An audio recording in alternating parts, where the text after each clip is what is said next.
Bismillahirrahmanirrahim. Assalamualaikum warahmatullahi wabarakatuh. Alhamdulillah, alhamdulillahirabbil alamin.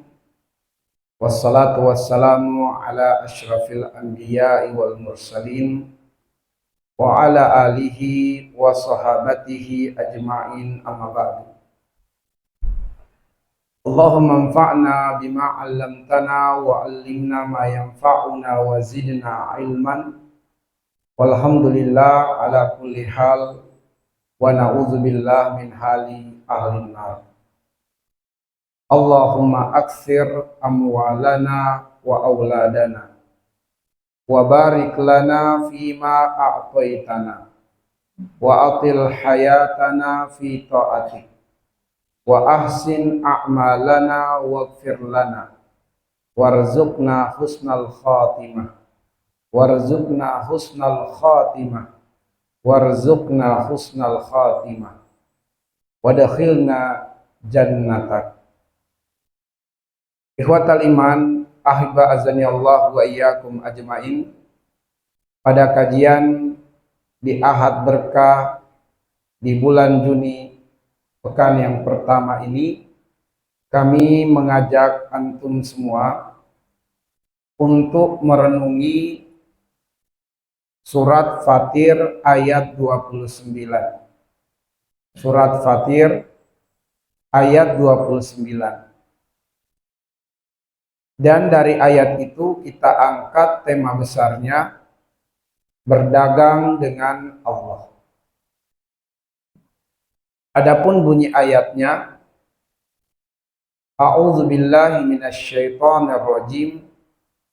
Innal ladzina yatluna kitaballah wa aqamus shalah wa anfaqu mimma razaqnahum sirran wa alaniyah yarjuna tijaratan lan tabur.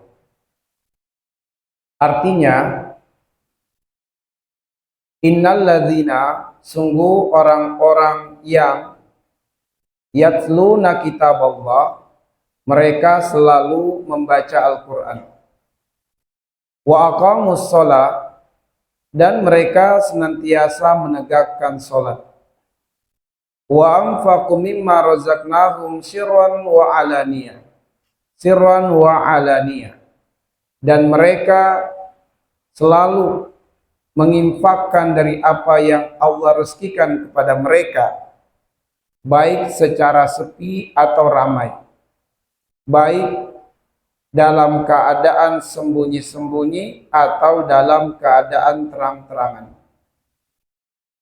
Yarjuna tijaratan lan tabur, mereka mengharapkan perdagangan yang tidak merugi.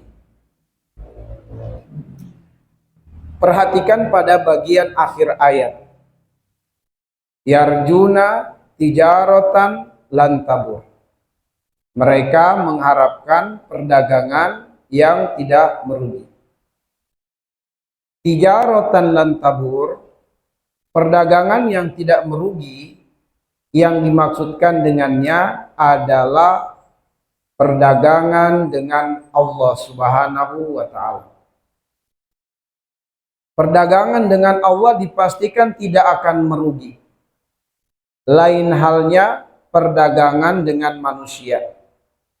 Al-kharraju bid-doman. Berdagang dengan manusia, kalau kita siap untung, kita pun harus siap rugi. Itu berdagang dengan manusia. Tapi berdagang dengan Allah lan tabur, selama-lamanya tidak akan pernah merugi. Mengapa perdagangan dengan Allah Subhanahu wa ta'ala adalah perdagangan yang tidak pernah merugi atau tidak akan merugi? Karena para ulama tafsir menjelaskan adalah sebagai kelanjutan dari ayat itu, atau di ayat yang ke-30 surat Fatir, Allah mengatakan liyuwafiyahum ujurahum wa yazidahum min fadlih. Innahu ghafurun syakur. Karena Allah akan memberikan balasan yang sempurna. Bukan hanya balasan yang sempurna yang akan Allah berikan, wa yazidahu min fadli. Bahkan Allah akan menambahkan tambahan yang besar dari karunia-Nya. Berdagang dengan Allah tidak akan merugi sebab Allah pasti memberikan balasan yang sempurna dan Allah akan memberikan tambahan dengan tambahan yang sempurna dari karunia-Nya. Innahu ghafurun syakur. Bahkan Allah Subhanahu wa taala Ghafur, Maha Pengampun. Selagi kita terkategori benar berdagang dengan Allah, maka kekurangan-kekurangan kita diampuni oleh Allah. Sebab Allah Ghafurun syakur. Allah Maha bergembira dengan upaya hambanya untuk berdagang dengan Allah. Kekurangan-kekurangan sang hamba diampuni Allah, dan Allah bergembira dengan perjuangannya untuk berdagang dengan Allah Azza wa Jalla. Berdagang dengan Allah tidak akan pernah merugi, sebab berdagang dengan Allah akan menyelamatkan manusia itu dari azab yang sangat pedih. Sebagaimana firman Allah di dalam surat As-Saff di ayat yang ke-10. Ya ayyuhalladzina amanu hal adullukum ala tijaratin tunjikum min adzabin alim. Wahai orang-orang yang beriman, maukah kutunjukkan padamu perdagangan yang menyelamatkanmu dari azab yang pedih? Berdagang dengan Allah menyelamatkan manusia dari azab yang sangat pedih. Berdagang dengan Allah tidak akan pernah merugi, sebab berdagang dengan Allah akan mengantarkan manusia masuk surga. Sebagaimana firman-Nya di dalam surat At-Taubah di ayat yang ke-111.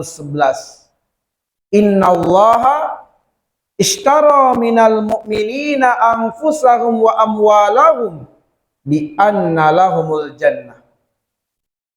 Allah membeli orang-orang yang beriman itu jiwanya dan hartanya, dan Allah membayar dengan surga. Maka ihwatal iman, berdagang dengan Allah adalah perdagangan yang mengantarkan manusia masuk ke dalam surga. Maka ihwatal iman, berdagang dengan Allah adalah perdagangan yang tidak akan pernah merugi. Maka merugilah orang-orang yang tidak mau berdagang dengan Allah dan memilih hanya mau berdagang dengan manusia. Kemudian ihwatal iman, perhatikan kata atau kalimat yarjuna tijaratan lan tabur. Yarjuna dari kata kerja roja, yarju, rojaan. Apa artinya roja, yarju, rojaan? Yaitu keinginan yang kuat. Keinginan yang kuat terhadap sesuatu yang dibarengi dengan tekad yang kuat, diikuti dengan perencanaan yang matang. Itulah yang disebut dengan roja. Keinginan kuat terhadap sesuatu yang dibarengi dengan tekad yang kuat serta diikuti dengan perencanaan yang matang. Itulah yang disebut dengan roja. Adapun keinginan yang tidak diikuti dengan tekad yang kuat, tidak disertai dengan perencanaan, maka keinginan itu disebut dengan umniyah atau angan-angan. Nah, ihwatal iman, ketahuilah bahwa niat yang mendatangkan pahala bagi pelakunya adalah niat yang telah sampai pada level roja. Jika niat hanya pada level umniyah, tidak mendapatkan pahala. Saya ulang, niat yang sampai pada level roja mendapatkan pahala dengan niatnya. Baru niatnya sudah berpahala. Jika dia mengerjakannya apa yang dia niatkan, 2 kali lipat pahala. Tapi jika niat masih pada level umniyah, maka tidak disebut dengan niat yang mendatangkan pahala. Nah, ikhwatal iman, kita beri contoh supaya mudah. Misalnya seseorang berkeinginan untuk qiyamul lail di sepertiga malam terakhir. Dan karena keinginannya ini dibarengi dengan tekad yang kuat, dia tidur di awal malam. Tidur di awal malam itu artinya tidur di sepertiga malam yang pertama, atau tidur di bawah jam 11. Karena kalau kemudian malam ini katakanlah dari jam 6 sampai jam 5 subuh, lalu dipetakan atau dibagi menjadi 3, maka sepertiga malam itu, sepertiga malam pertama adalah dari jam 6 sampai jam 10. Maka tidurlah di sepertiga malam pertama. Jangan tidur di sepertiga malam kedua, apalagi sepertiga malam terakhir. Nah, seseorang berkeinginan qiyamul lail di sepertiga malam terakhir, diikuti dengan tekad dia tidur di awal malam, yaitu tidur di sepertiga malam pertama. Kemudian tidak lupa dia menyetel alarm handphone atau wikernya. Kemudian dia juga tidak lupa meminta bantuan orang-orang di sekitarnya yang mungkin bangun di sepertiga malam terakhir untuk membangunkannya. Maka inilah yang disebut dengan niat. Sehingga jika Allah takdirkan di malam itu dia tidak qiyamul lail, dia terbangun di waktu azan, sehingga dia tidak menjalankan qiyamul lail, niatnya mendapatkan pahala. Beda halnya dengan seseorang yang berkeinginan untuk sholat di sepertiga malam terakhir, tapi dia begadang, ya, begadang main game, tidurnya di atas jam 11 malam. Dan ketahuilah Ibnu Qayyim Al-Jauziyah dalam kitabnya Al-Jawabul Kafi menyebutkan bahwa tidur di atas jam 11 itu mengganggu kerja jantung. Jantung akan bekerja keras dan akan menyebabkan seseorang mengalami banyak gangguan-gangguan di esok harinya. Nah, ikhwatal iman, maka dia begadang. Tidurnya jam di atas jam 11 malam. Dia juga tidak menyetel alarm. Dia juga tidak meminta orang lain membangunkan dirinya. Maka keinginannya ini tidak mendatangkan pahala. Paham ya? Bisa dibedakan mana niat yang sampai pada roja dan mana niat yang levelnya umniyah. Tidak mendatangkan pahala, ikhwatal iman. Jadi tidak setiap keinginan itu mendapatkan pahala. Keinginan yang mendapatkan pahala hanyalah keinginan yang sampai pada level roja, yaitu keinginan yang kuat terhadap sesuatu, dibarengi dengan tekad yang kuat dan diikuti dengan perencanaan yang matang. Itulah yang disebut dengan niat. Itulah yang disebut dengan niat. Ikhwatal iman, seseorang mengatakan saya berkeinginan untuk haji. Keinginannya ini belumlah mendapatkan pahala sampai keinginannya kuat, diikuti dengan tekad dan disertai dengan perencanaan. Mulailah dia menabung uangnya. Nah, ini berarti sudah ada tekad, sudah ada perencanaan. Mulailah dia membaca buku-buku tentang manasik haji atau manasik umroh. Mulai dia ikut pelatihan-pelatihan. Kemudian dia banyak berdoa. Maka inilah yang benar-benar memiliki niat untuk haji atau untuk umroh. Kalau semua ditanya, semua berkeinginan tidak untuk umroh, semua pasti jawabannya mau. Tapi belum tentu kemauannya ini adalah roja. Boleh jadi kemauannya ini masih umniyah, angan-angan. Baik. Ikhwatal iman, siapa di antara antum yang tidak ingin menjadi ulama? Enggak ada, semua pengen jadi ulama. Tapi tidak mau ikut majelis taklim. Tidak mau mencatat ilmu. Lebih memilih main game daripada membaca Al-Quran dan bertadabbur dengannya. Maka keinginannya tidak mendapatkan pahala. Dan keinginannya adalah umniyah, bukan roja. Nah, ikhwatal iman, tentu dalam hal ini kami ingin antum membedakan antara roja dan umniyah. Sebab Allah menggunakan kata roja. Yarjuna tijaratan lan tabur. Mereka menginginkan atau mengharapkan perdagangan dengan Allah. Bukan sekedar mau dan ingin. Tetapi kemauan yang kuat. Ada tekad yang kuat. Dan ada perencanaan yang matang. Lalu ikhwatal iman, siapakah orang-orang yang dikategorikan oleh Allah memiliki tekad yang kuat untuk berdagang dengan Allah? Yang diakui oleh Allah, yang dikategorikan oleh Allah benar-benar yarjuna tijaratan lan tabur adalah mereka yang melakukan 3 hal. Mereka yang melakukan 3 hal. Atau mereka yang cirinya atau standarisasinya ada 3 sebagaimana yang disebutkan di dalam ayat ini. Yang pertama, yatsluna kitab Allah. Selalu membaca Al-Quran.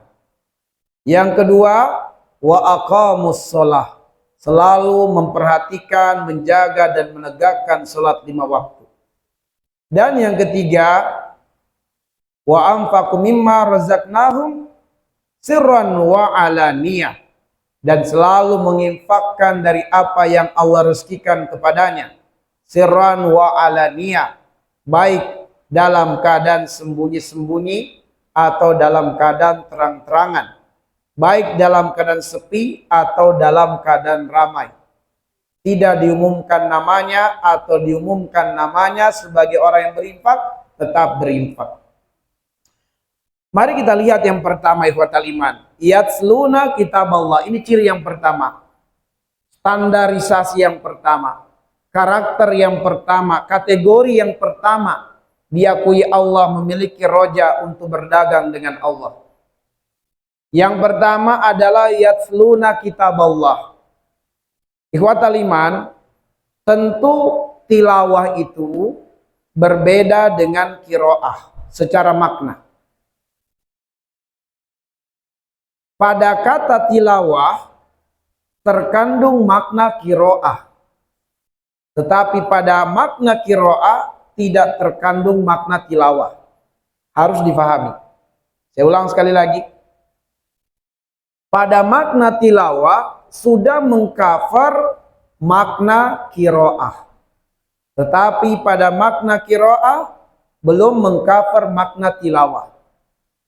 Maka ketika Allah mengatakan yatsluna kitab Allah, bukan sekedar Anda fahami membaca Al-Quran, bukan. Itu hanyalah terjemahan. Lalu apa yang dimaksudkan dengan yatsluna kitab Allah? Mereka selalu bertilawah dengan Al-Quran. As-Sa'di rahimahullah ta'ala dalam tafsirnya menjelaskan bahwa makna tilawah ada 5. Makna tilawah ada 5. Maka siapa yang mengamalkan kelima hal ini, itulah yang disebut sebagai orang yang bertilawah. Selagi dia belum berada pada makom 5 hal ini, belumlah dia terkategori sebagai tilawah, tapi baru kiroah. Nah, lalu kemudian 5 hal yang kategorinya adalah tilawah yang disebutkan oleh As-Sa'di rahimahullah ta'ala, dan dasarnya adalah surat Asy-Syura ayat yang ke-52. Yang pertama adalah membaca Al-Quran secara baik dan benar. Ini makna pertama tilawah. Membaca Al-Quran secara baik dan benar. Maka jika seseorang membaca Al-Quran tapi bacaan Qurannya belum benar, dan dia tidak berupaya membenarkan bacaan Qur'annya dengan belajar, belum terkategori tilawah dengan Al-Quran. Belum. Jadi yang dikatakan tilawah dengan Al-Quran, membaca Al-Quran dan membaguskan bacaan Al-Quran, serta membaguskan kaidah-kaidah dalam membaca Al-Quran. Dengan cara apa ya? Tentu belajar. Belajar bagaimana membaca Al-Quran secara baik, secara benar. Selagi dalam proses belajar, kesalahannya membaca Al-Quran dimaafkan oleh Allah. Kenapa? Allah Ghafurun Syakur. Allah mensyukuri dia mau belajar. Maka kekurangannya, kesalahannya dimaafkan oleh Allah.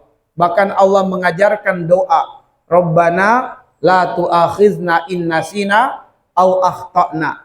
Doa ini diajarkan untuk para tulabul ilmi, untuk orang-orang yang belajar. Maka orang yang tidak belajar lalu belepotan baca Quran berdosa. Tapi orang yang keliru baca Quran tapi dia belajar dimaafkan. Itu bedanya. Anda mengemudikan kendaraan lalu tertulis di bagian belakang kendaraan Anda sedang belajar. Semua orang akan memaafkan kekeliruan dan kesalahan Anda di tengah jalan. Tapi ketika tidak ada tulisan sedang belajar, lalu Anda berbuat kesalahan di tengah jalan dan mengancam keselamatan orang lain, sumpah serapah akan mendarat di telinga Anda. Ya, itu bedanya. Manusia saja bersikap rahmah kepada orang yang sedang belajar. Tentu tidak bisa dibandingkan dengan Allah, sebab Allah Ghafurur Rahim. Maka Allah lebih bersikap rahmah kepada orang-orang yang mau belajar. Karena itulah Allah innahu ghafurun syakur. Allah maha mengampuni dan Allah maha bergembira. Allah bergembira hambanya ini mau membaca Quran dan mau belajar. Kekurangannya Allah maafkan. Ya. Karena ihwatal iman, dengan dia proses belajar pasti akan lepas pakaian kebodohan pada dirinya. Dengan belajar, cepat atau lambat akan hilang kejahilannya dalam membaca Al-Quran. Ini makna yang pertama tilawah. Makna yang kedua adalah memahami makna atau kandungan dari ayat-ayat Al-Quran. Mengetahui arti, makna, dan kandungan-kandungan dari Al-Quran. Berarti program ini adalah program baca Quran dengan terjemahan. Atau program selalu mengikuti kajian tafsir Al-Quran. Atau selalu mengikuti kajian tadabbur Al-Quran. Seperti yang tengah kita lakukan pada malam ini. Ini yang disebut dengan makna kedua. Yaitu memahami makna dan kandungan Al-Quran. Baca Quran dengan mengetahui artinya. Ini makna tilawah yang kedua. Kemudian tilawah makna yang ketiga adalah mengamalkan Al-Quran. Mengamalkan Al-Quran. Setelah dia baca Quran secara baik dan benar, lalu kemudian dia mengetahui makna, arti, dan kandungan Al-Quran, selanjutnya dia mengamalkan Al-Quran. Misalnya, kita pilihkan satu ayat dalam surat Al-Isra. Allah mengatakan, wa minal laili fatahajjat bihi nafilatan laka asa ayyab'asaka rabbuka maqaman mahmuda. Kalau Anda baca dan Anda tahu artinya, di sebagian malam kata Allah, fatahajjat bihi nafilatan laka, lakukanlah ibadah tahajud sebagai ibadah tambahan untukmu. Asa ayyab'asaka rabbuka maqaman mahmuda, dengan cara itu Allah akan mengangkat derajatmu ke kedudukan yang terpuji. Ibnu Abbas mengatakan, maqaman mahmuda adalah kedudukan yang dekat dengan Allah Subhanahu wa taala.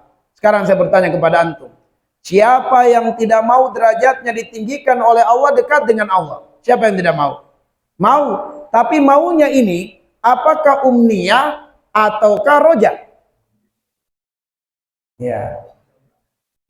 Ya Anda yang jawab sendiri, umniyah atau roja? Kalau roja dapat pahala, kalau umniyah tidak. Nah, ikhwatal iman, maka kita baca Quran, Allah beri petunjuk kepada kita. Sebagian malam, ayo qiyamul lail. Kenapa kita belum melakukannya? Allah mengatakan, tatajafa junubuhum 'anil madaji'i yad'una rabbahum khaufan wa tama'a wa mimma razaqnahum yunfiqun. Allah bilang, tatajafa junubuhum 'anil madaji'i yad'una rabbahum khaufan wa tama'a. Mereka jauhkan lambung-lambungnya dari tempat tidurnya dalam rangka ketamakannya untuk mendapatkan rahmat Allah di waktu malam. Ini adalah pujian Allah bagi hamba-hambanya yang mau melawan dinginnya malam untuk berdiri qiyamul lail. Maka ikhwatal iman, setelah kita baca Quran dengan mengetahui artinya, amalkan. Amalkan ayat itu. Ya, amalkan ayat itu. Baik, kemudian kita lanjutkan. Imam As-Sadi mengatakan bahwa makna tilawah itu yang keempat adalah menghafal Al-Quran. Menghafal Al-Quran.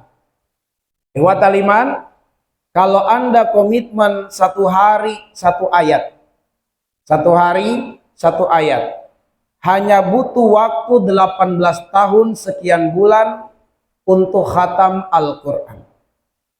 Satu ayat per hari. Hanya butuh waktu 18 tahun untuk menghatamkan Al-Quran. Satu ayat per hari. Berapa usia kita saat ini? Katakanlah kita ambil start usia 10 tahun. Kita mulai hafal Quran. Maka targetkan usia 28 tahun Anda telah hafiz Quran. Insya Allah di sini usianya masih banyak ya, masih banyak yang muda-muda. Masih rata-rata ada yang 20 tahun ke bawah, ada yang juga mungkin 20 tahun, ada yang mungkin naik sedikit. Tapi kebanyakannya di bawah 20 tahun. Artinya ikhwatal iman, kalau Anda mulai saat ini, katakanlah sekarang 20 tahun, niatkan usia 38 tahun Anda telah hafiz Quran. Dengan satu ayat per hari saja. Jika tidak, bersiaplah menjawab pertanyaan dari Allah. An umrihi fima afna. Siaplah menjawab pertanyaan Allah tentang umur, dalam hal apa kamu habiskan umurmu. Usiamu 60 tahun, kenapa ayat-ayat Al-Quran tidak kamu hafal? Sedangkan lagu-lagu kamu hafal. Nyanyian-nyanyian kamu hafal. Ayat-ayat Allah tidak kamu hafal. Ditanya nanti. Ya. Judul-judul game kita telah hafal, telah kita kuasai, telah kita sampai pada finish. Tapi kenapa setiap bulan kita tidak bisa khatam Al-Quran? Hanya butuh 1 juz saja per hari. 1 juz itu ikhwatal iman, kalau bacaan kita agak cepat, agak baik, hanya butuh waktu rata-rata 30 menit. Anda telah menyelesaikan 1 juz Quran. Kalau agak lambat-lambat sedikit 1 jaman. Selesai 1 juz Al-Quran. Sekarang, berapa lama kita berinteraksi dengan handphone kita? Ya. Sudah ada riset penelitian, ya, setiap kurang dari 1 menit, kita akan melihat layar handphone kita.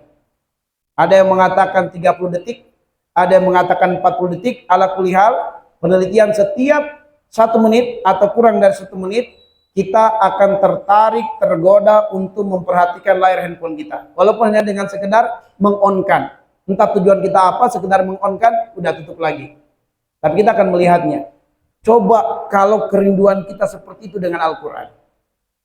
Ada seorang ikhwan, naik motor, udah setengah perjalanan terlupa handphonenya. Astagfirullah, handphone saya lupa. Tolong balik lagi.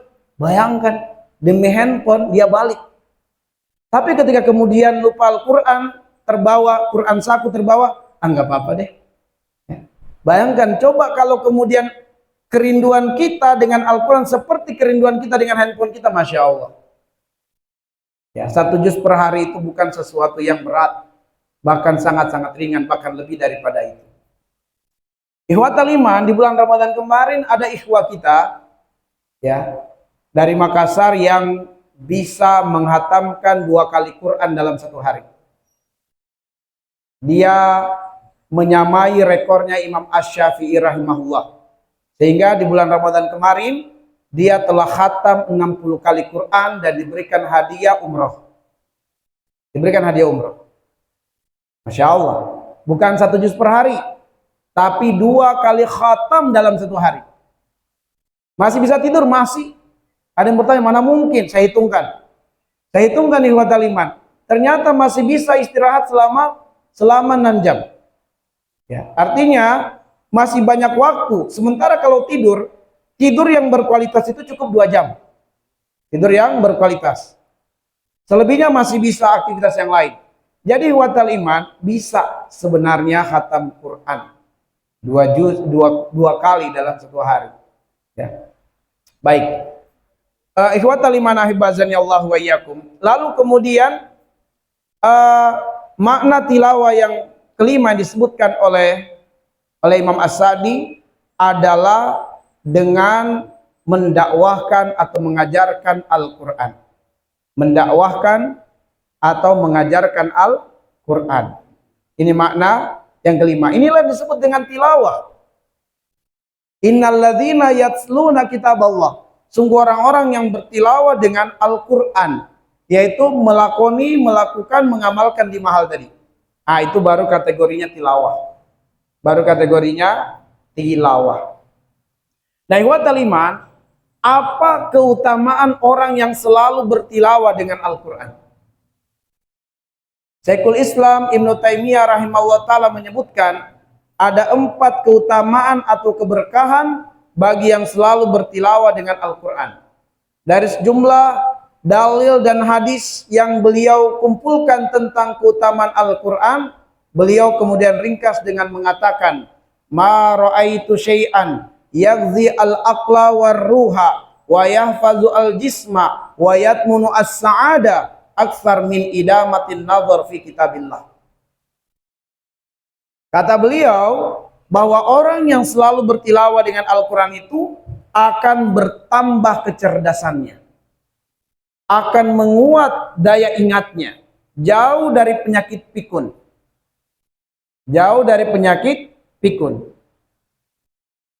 Kuat hatinya dan kuat pikirannya. Kenapa ikhwatal iman? Sebab hati dan pikiran kita membutuhkan cahaya, dan Al-Quran adalah cahaya. Walakin ja'alnahu nura nahdi bihi man nasya'u min ibadina. Kami jadikan Al-Quran itu cahaya, dengannya kami beri petunjuk siapa yang kami kehendaki di antara hamba-hamba kami. Maka orang yang suka berinteraksi dengan Al-Quran akan terang hatinya dan juga pikirannya. Hatinya, pikirannya akan terang, dan karena itulah akan jauh dari penyakit pikun dan bertambah kuat analisanya, bertambah kuat ilmunya, bertambah kuat ingatannya, bertambah kecerdasannya.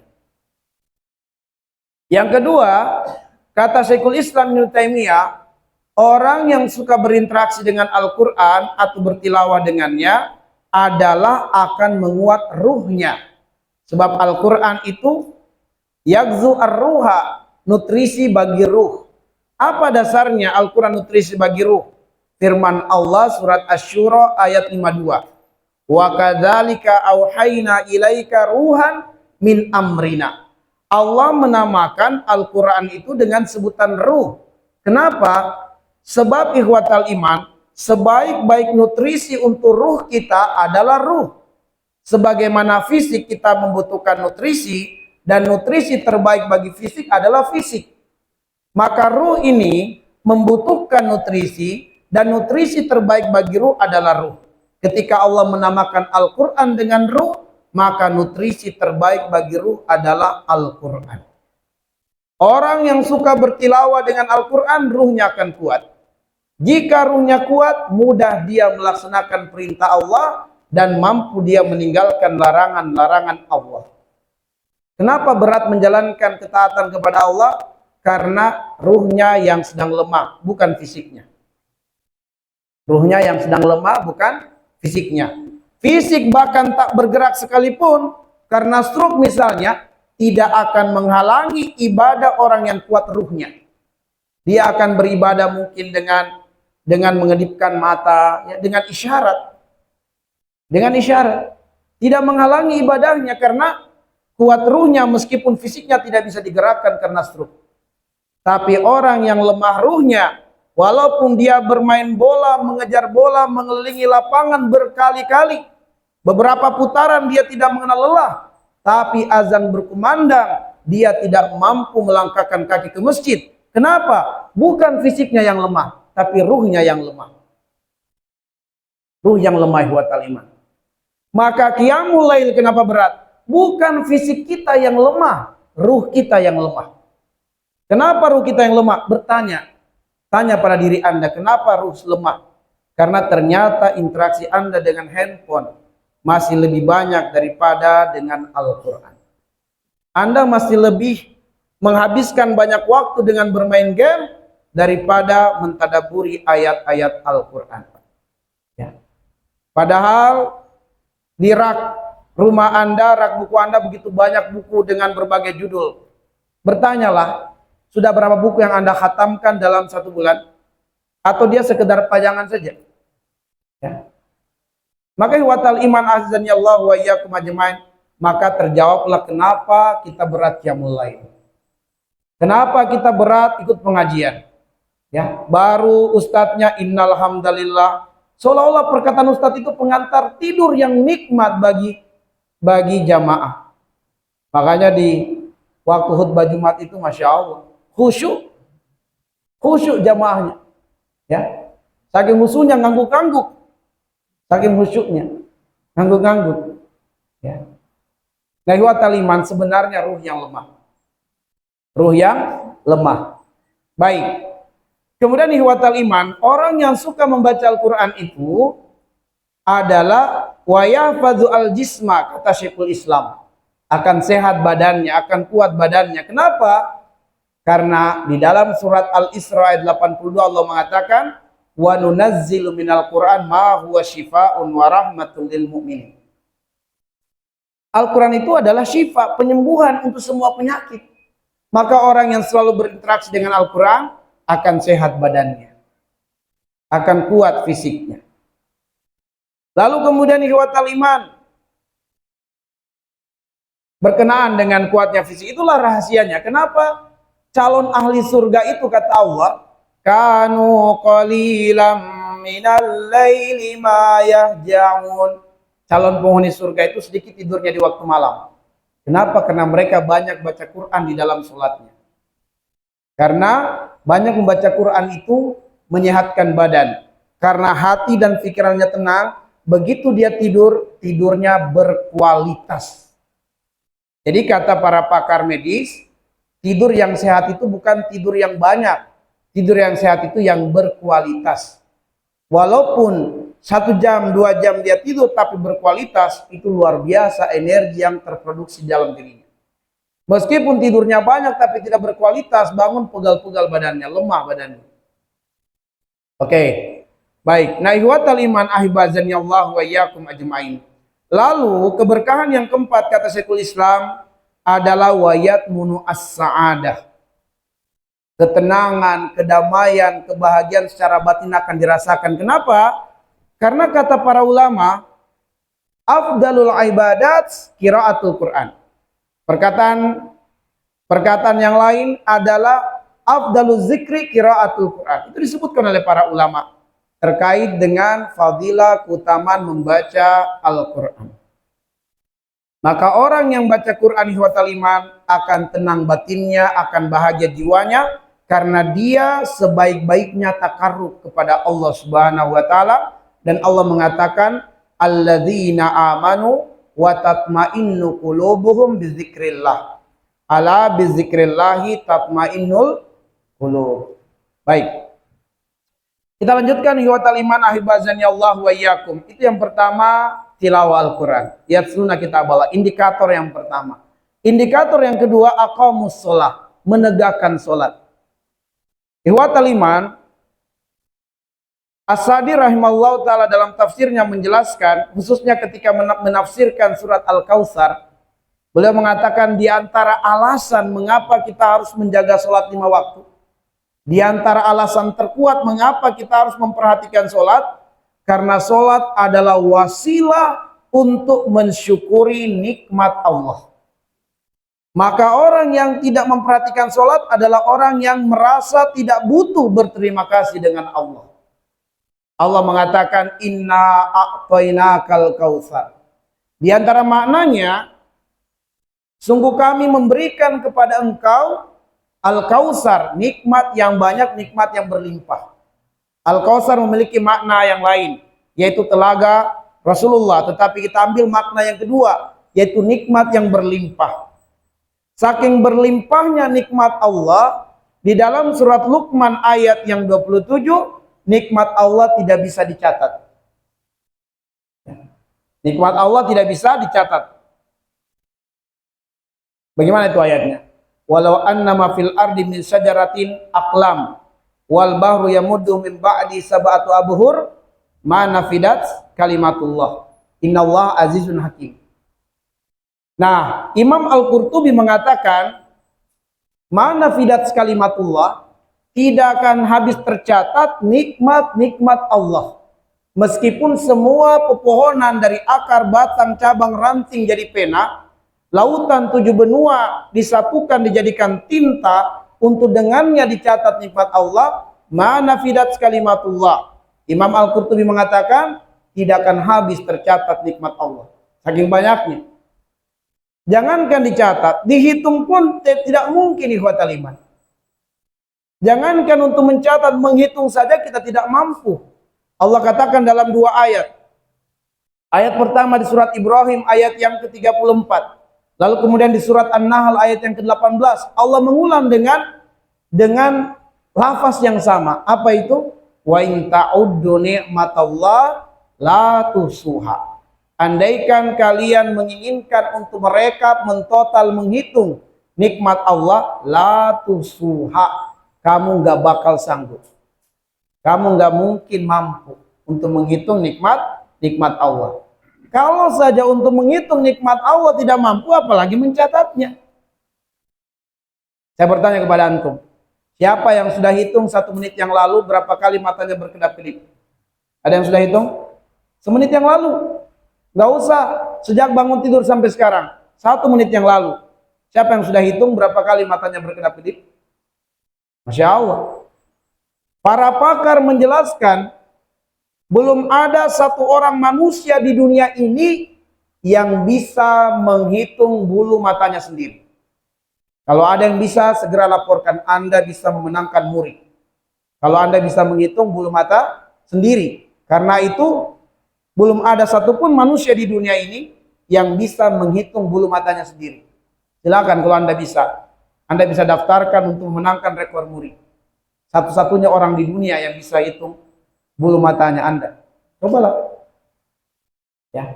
Maka ikhwatal iman, betapa lemahnya kita. Bulu mata sendiri kita nggak bisa hitung. Jumlahnya berapa? Wa in ta'uddu ni'matallahi la tusuha. Kalau saja kita kemudian tidak bisa mencatat, tidak bisa menghitung, pertanyaannya adalah, layak nggak, pantas nggak kita berterima kasih kepada Allah? Layak. Terus bagaimana caranya? Kata Imam As-Sadi, fasolli li rabbika. Jawabannya adalah kelanjutan ayat. Salatlah kamu li rabbika, karena Tuhanmu. Salatlah kamu karena maunya Allah, bukan salatlah kamu karena maumu. Salatlah kamu karena maunya Allah. Bagaimana maunya Allah? Inna sholata kanat alal mu'minina kitaban mauquta. Maunya Allah itu kita sholat di awal waktu. Sebab afdalul a'mal indallah as-sholatu ala waktiha. Itu maunya Allah. Maunya Allah itu kita sholat berjamaah. Warka'u ma'ar raqi'in. Itu maunya Allah. Dan maunya Allah itu kita sholat memamurkan rumahnya. Innama ya'muru masajidallah man amana billahi wal yawmil akhir wa aqamus shalah. Itu maunya Allah, ikhwatal iman. Maka salatlah sesuai dengan maunya Allah. Jangan salat sesuai dengan maumu. Sebab kalau maunya kita ini pengen tunda-tunda waktu salat, pengen salat di kamar kita aja deh, ber-AC. Ya, maunya kita seperti itu. Baik, ikhwatal iman ahibazan ya Allah wa iyyakum ajmain. Kita langsung melangkah kepada standar yang ketiga. Kategori yang ketiga yang diakui Allah benar-benar berdagang dengan Allah adalah wa anfaqu mimma razaqnahum sirran wa alaniyah. yaitu bergaya hidup sedekah. Saya artikan seperti itu. Bergaya hidup sedekah ikhwatal iman. Orang yang bergaya hidup sedekah itu, sedekahnya tidak akan mengenal musim. Sedekahnya tidak akan mengenal musim. Ini disebutkan di dalam surat Ali Imran ayat 134. Alladzina yunfikuna fis sarai wad dara. Alladzina yunfikuna fis sarai wad dara. Orang-orang yang menginfakkan hartanya fis sarai wad dara, jangankan dalam keadaan lapang, dalam keadaan sempit pun tetap berinfak. Itu artinya infaknya tidak mengenal musim. Lalu di dalam ayat ini, bahwa niatnya berinfak tidak lagi terpengaruh dengan sikon di sekitarnya. Dipuji tidak dipuji, dilihat orang tidak dilihat orang, tetap berinfak. Kenapa? Jiwanya telah merdeka dari menginginkan pujian manusia. Allah mengatakan alladzina wa anfaqu mimma razaqnahum sirran wa alaniyah. Mereka menginfakkan sebagian dari rezeki yang Allah berikan kepadanya. Sirran wa alaniyah. Dalam keadaan sembunyi-sembunyi atau dalam keadaan terang-terangan. Dalam keadaan sepi atau dalam keadaan ramai. Tidak dilihat atau dilihat, tetap berinfak. Ini menunjukkan bahwa niatnya telah bersih dari keinginan mendapatkan pujian manusia. Jiwanya telah merdeka dari mendapatkan atau menginginkan sanjungan-sanjungan manusia. Maka dia bergaya hidup sedekah. Maka ikhwatal iman, mereka dengan 3 karakter ini selalu bertilawah dengan Al-Quran, lalu kemudian selalu menegakkan salat 5 waktu, dan kemudian berinfak. Inilah yang kategorinya yarjuna tijaratan lan tabur. Mereka benar-benar mengharapkan perdagangan dengan Allah Subhanahu wa taala, dan wujud dari berdagang kepada Allah itu adalah mengimplementasikan ikrar sebagai seorang hamba. Apa ikrar sebagai seorang hamba? Di dalam surat Al-An'am ayat 162. Qul, berikrarlah, inna solati wa nusuki wa mahyaya wa mamati lillahi rabbil alamin la syarika lahu wa bidzalika umirtu wa ana awwalul muslimin. Inilah ikrar ikhwatal iman. Inilah ikrar bahwa mereka yang mengimplementasikan ikrarnya, hidupnya dan matinya untuk Allah Subhanahu wa taala, maka inilah orang yang berdagang dengan Allah. Maka kalau kemudian kita kaitkan dengan ayat yang telah kita bacakan di awal, yaitu surat As-Saff ayat yang ke-10. Lalu kemudian surah At-Taubah ayat 11 itu berbicara tentang perdagangan dengan Allah selain dengan iman adalah dengan jihad dengan harta dan diri. Jihad dengan harta dan diri. Maka tidak mungkin seseorang itu akan berjihad dengan dirinya dan dengan hartanya kecuali dia benar-benar rojak, punya keinginan yang kuat dan tekad yang kuat. Bentuknya dia memiliki keinginan yang kuat dan tekad yang kuat adalah standarnya 3 kategori tadi. Maka mustahil orang itu diharapkan berjihad di jalan Allah kalau dia tidak banyak berinteraksi dengan Al-Quran. Mustahil orang itu diharapkan berjihad di jalan Allah kalau dia tidak memperhatikan salat 5 waktu. Dan mustahil dia akan berjihad di jalan Allah kalau dia bakhil berinfak. Mustahil. Ikhwatal iman, mudah-mudahan kita semua insya Allah adalah hamba-hamba yang dikategorikan oleh Allah berdagang dengan Allah. Berdagang yang tidak akan merugi dunia dan juga akhirat. Nas'alullah ayyaja'alana minal ladzina yastami'una al-qawla wa yattabi'una ahsana. Subhanakallahumma bihamdik asyhadu an la ilaha illa anta astaghfiruka wa atubu ilaik. Assalamualaikum warahmatullahi wabarakatuh.